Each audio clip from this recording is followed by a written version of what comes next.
Os desafios colocados a alguns Estados da CPLP na transição do ano, que procurei referenciar na última opinião do dia, não incluíram a Guiné Equatorial nem Portugal. A Guiné Equatorial pela simples razão de que a cristalização do regime não estimula qualquer reflexão relevante. E quanto a Portugal, pela telúrica efervescência do governo que não favorecia uma análise prospectiva relativamente sólida. O ano político confirmou a ideia de que a estabilidade, na sua dimensão orgânica e funcional, nem sempre decorre das maiorias eleitorais e que a sua coesão interna não é uma garantia absoluta.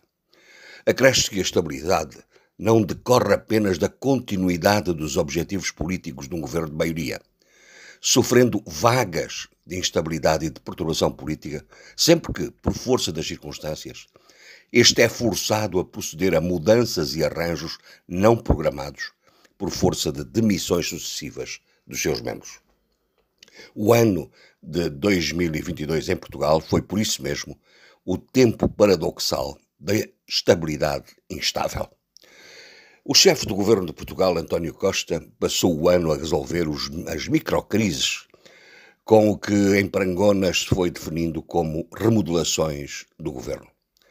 Parece precipitado qualificar-se a mera substituição de alguns poucos titulares do governo como uma remodelação.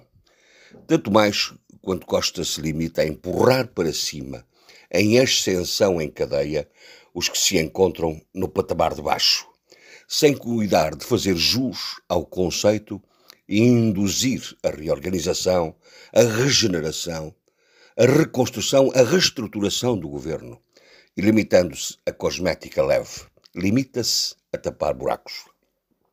Um arremedo de remodelação orgânica foi agora a separação das infraestruturas e da habitação.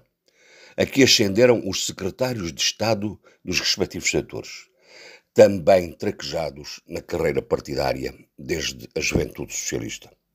O ano de 2022 foi, por isso mesmo, um tempo de tapar buracos.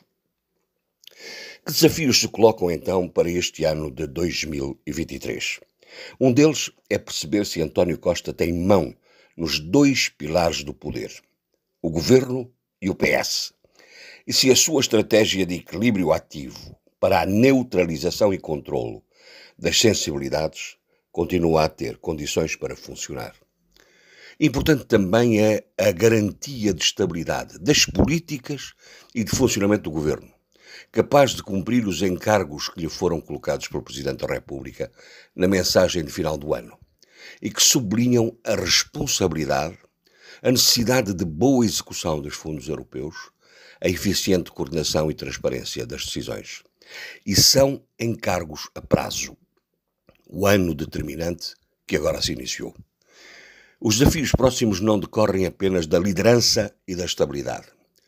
Os principais indicadores macroeconómicos tiveram um relativo bom desempenho neste ano, essencialmente pela razão de se ter rompido com o fechamento da economia que vigorou durante a crise pandémica.